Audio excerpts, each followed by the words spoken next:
जय हिंद दोस्तों, स्वागत है एक और वीडियो में। मैं हूं शैलेश। दोस्तों, मोदी जी तीसरे टर्म में कौन से कड़े और बड़े फैसले लेने वाले हैं, ये बात भारत से ज़्यादा पाकिस्तान जो है जानने में उत्सुक है। तो इस वीडियो में जो अंकित भाई हैं, वो पाकिस्तानी पत्रकार आलिया शाह जी जो अमेरिका में रहती हैं उनसे बातचीत कर रहे हैं, और इस बातचीत में उन्होंने ऐसी ऐसी चीज़ें बताई हैं कि आलिया शाह जी चौंक गई हैं। तो चलिए वीडियो को पूरा देखते हैं, उसके बाद इसके बारे में बात करेंगे। वीडियो जो है आलिया शाह का है। चलिए वीडियो देखते हैं पहले।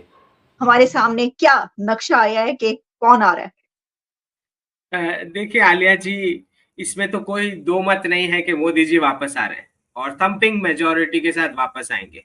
ये जो है आपको समझना पड़ेगा कि थर्ड टर्म ये धर्म स्थापना का टर्म है। ये वर्ल्ड लीडर चूज करने का टर्म है। जिस प्रकार से वर्क हुआ है लास्ट 10 इयर्स में और जिस प्रकार के रिफॉर्म्स की प्रॉमिस की जा रही है, क्योंकि प्रधानमंत्री जी 1000 साल की बात कर रहे हैं, वो बोल रहे हैं 1000 साल तक के लिए भारत को जो भी कुछ जरूरत पड़ता है उसके फाउंडेशनल चेंजेस ये थर्ड टर्म में किए जाएंगे। तो जितने जितने हमारे बड़े प्रॉब्लम्स है उसका सॉल्यूशन पॉलिसी मेकिंग में इस टर्म में हो जाएगा। तो जो एक मैसिव रिफॉर्म्स आप एक्सपेक्ट कर सकते हो जैसे ही शपथ ली जाएंगी।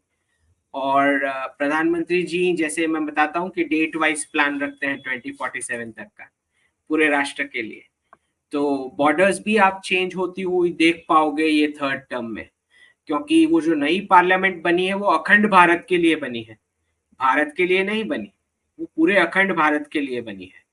तो अगर आपने नोटिस किया हो कि भूटान में जब अभी प्रधानमंत्री जी लास्ट गए थे तो उसमें 4 सॉन्ग्स थे, उसमें से एक ही सॉन्ग एडिट किया गया जिसका उस वर्डिंग्स का मतलब होता है कि हम सब मोदी के राज में जीने के लिए तैयार है, एवरीबडी अग्रीज। तो आपको ये समझना पड़ेगा कि ये जो थर्ड टर्म है यूनाइटेड नेशन सिक्योरिटी काउंसिल में जैसे ही सीट कंफर्म हो जाएंगी तो बहुत सारे ऐसे छोटे देश जिनके अब इंडिविजुअल वोट्स की जरूरत नहीं है यूनाइटेड नेशन में एक बार सीट आ जाने के बाद, तो हो सकता है वो सामने से प्रपोजल लेके आए कि भाई हमें भारत के साथ जुड़ना है। तो एक अलग फॉर्मेट में या स्टेट की हैसियत से ज्वाइन होना शुरू हो जाएंगे। थर्ड टर्म के एंडिंग 2030 के बाद आप वो अखंड भारत का मैप ग्रो करता हुआ देख पाएंगे। तो अच्छा डॉक्टर, इसके अंदर दो बातें हैं। एक तो ये कि क्या आप नहीं समझते कि ये एक बहुत एम्बिशियस प्लान है, और जाहिर है कि चलें आप ये कह रहे हैं कि जो सोच है वो नेक्स्ट 5 इयर्स में इस तरह की ये जो है ना रिफॉर्म्स की जाएंगे, लेकिन होते होते जो है इसको बड़ा टाइम लगेगा। लेकिन इसके अंदर एक और बात, हमने कई मरतबा जब ये बात की तो ये बात कही जाती है कि ये जो अखंड भारत है, ये दरअसल हम अपनी जो सिविलाइजेशन है, एशियंट सिविलाइजेशन, हम उसकी बात करते हैं। हमारा किसी के ऊपर कब्जा करने का या कोई ऐसा वो हमारे कोई एम्बिशंस नहीं है, ना कभी भारत के ऐसे रहे हैं। तो हमारी सोच जो है वो ये है। बिल्कुल, हमने कभी कभी कब्जा करा ही नहीं है। मुझे नहीं लगता कि कहीं पे मिलिट्री एडवेंचरिज्म वाला कुछ होना है। तो मुझे जो समझ में आ रहा है, चाहे वो श्रीलंका हो, चाहे वो बांग्लादेश हो, चाहे वो भूटान हो, चाहे यानी वो आप ये नेपाल कह है। रहे हैं कि जो भारत है वो इतना खुशहाल उसको बना देंगे, वो ऐसा कर देंगे कि ये कंट्रीज जो ये कहेंगे कि भाई ये जो ऐसी ही जो इकोनॉमी है हमारे उधर भी आए तो हम भी जो है वो इसके अंदर अपना जो है वो शामिल हाँ, होना। क्यों, ठीक है। बहुत बहुत अच्छा। साफ बात है ना कि भाई रीजन अगर प्रॉस्पर होगा तो आप अपने छोटे भाइयों को साइड पे रख के थोड़ी प्रॉस्पेरिटी करोगे। वो तो साफ बात है कि भारत की जिम्मेदारी है इस रीजन में। और क्यों वो डिफेंस का खर्चा उठाए, वेस्टफुल एक्सपेंडिचर, बिल्कुल वेस्टफुल एक्सपेंडिचर, जब भारत पूरी सुरक्षा कर सकता है आपकी।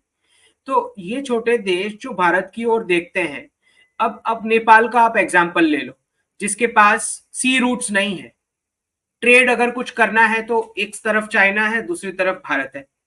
अगर कुछ भी ट्रेड करना है तो डिपेंडेंसी है। ओके, तो आपको समझना पड़ेगा चाइनीज पोर्ट का एक्सेस कहां मिलेगा नेपाल को, कौन सी तरफ जाना पड़ेगा। तो ये जो भारतीय उपमहाद्वीप का इतिहास रहा है कि ये सब हमारे ही जनपद थे एंशिएंट भारत में। तो इस ये तो कोई नकार नहीं पाएगा। दूसरा आपको समझना है कि अखंड भारत का मतलब ये नहीं है कि हम मिलिट्री भेज के किसके ऊपर कब्जा करने वाले हैं। हम ये बोल रहे हैं कि हमारे डेवलपमेंट का बेनिफिट्स, हमारे पॉलिसी का बेनिफिट्स आपको हो सकता है ना, आपको कोई एंटी इंडिया वाली कोई आपकी ज्योग्राफी के अंदर किसी को स्पेस देने की जरूरत है ऐसे विचार की, राइट? तो पूरा रीजन मिलके प्रॉस्पर कर सकता है, और क्यों नहीं, श्रीलंका आज मानता है। तो मैं जो आपको हिंट दे रहा हूं कि जहां पे मल्टीपोलर वर्ल्ड एक कॉमन गोल है पूरे एशिया का, उसका मैं बात कर रहा हूं, ठीक है। जहां पे आपको कॉन्वर्जेंस दिखेगा बड़े पावर्स का, जो क्योंकि जब तक एशिया मल्टीपोलर नहीं होगा तब तक आपको वर्ल्ड मल्टीपोलर नहीं मिलने वाला है।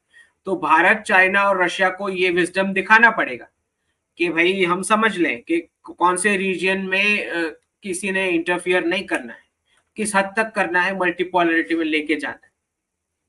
ठीक है, मुझे ये ऐसा भी महसूस हो रहा है कि एक तरीके से कि ये जो बात की जा रही है कि 2026, या ये मैंने कई जगह पे तज्जिया होते देखे कि 2026 में जो है वो भारत और चाइना की जंग होगी, तो शायद आप लोगों का प्लान पहले से जो है वो इंडिया का एक ऐसे भी तैयार होगा, मुझे लगता है कि जंग ना हो, जंग को रोकने के लिए कुछ ऐसा पहले से किया जाएगा कि जंग नहीं होनी चाहिए। देखिए जाहिर है आलिया जंग होगी जी, तो फिर तो सारी इकोनॉमी धरी की धरी रह गई ना। देखिए आलिया जी, 99.99% भारत चाइना वॉर के बारे में 2020 से करवा रहे हैं, रोज स्क्रीन पे करवा रहे हैं। आज हाँ, भी एक रोज मिल जाएंगे आपको 2-2 3-3 वीडियो, ठीक है? मैं बिल्कुल भी इस चीज में मानता नहीं, मुझे ये हास्यास्पद चीज सुनाई देती है जब कोई ऐसा बोलता है, क्योंकि भारत और चाइना को अगर फुल वॉर करना होता तो पूरा बाकी का वर्ल्ड पॉपकॉर्न लेके रेडी बैठा है। अगर इन दोनों ने करना होता तो पूरी जिंदगी पड़ी है, कभी भी कर सकते हो, कोई रीजन चाहिए ही नहीं, किसी एक को करना है तो स्टार्ट हो सकता है, करना ही नहीं है दोनों में से किसी को, चाइना भी नहीं वरना चाहता, चाइना भी नहीं करेगा। बिल्कुल भी नहीं, पागल थोड़े हैं वो लोग।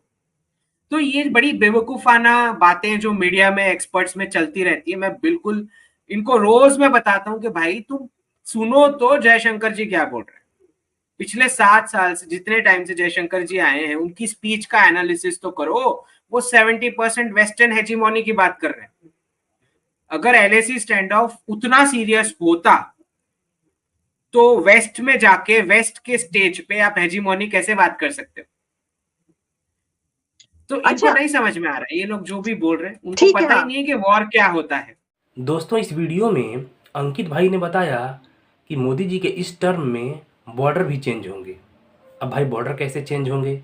अब उन्होंने ये भी लॉजिक बताया कि भाई बॉर्डर ऐसे चेंज नहीं होंगे कि हमने आर्मी भेज दी और हमला करके कहीं कब्जा लिया जैसे पीओके। नहीं, उन्होंने लॉजिक ये बताया कि भारत इतना खुशहाल होगा कि आस पड़ोस के जो भी लोग हैं वो चाहेंगे भारत में मिलने के लिए, भारत के साथ मिल के रहने के लिए। तो हो सकता है तीसरे टर्म में जो है वो पीओके का भी सोल्यूशन निकल आए। पीओके में भी कभी कभी हम लोग सुनते ही हैं कि भाई भारत से मिलने के लिए वहाँ पे तहरीकें चल रही हैं। चलिए देखते हैं मोदी जी के तीसरे टर्म में शायद पीओके आ जाए, मुझे तो लग रहा है कि आ जाएगा। चलिए आप कमेंट्स करके बताइएगा आप क्या सोचते हैं। मिलते हैं अगले वीडियो में।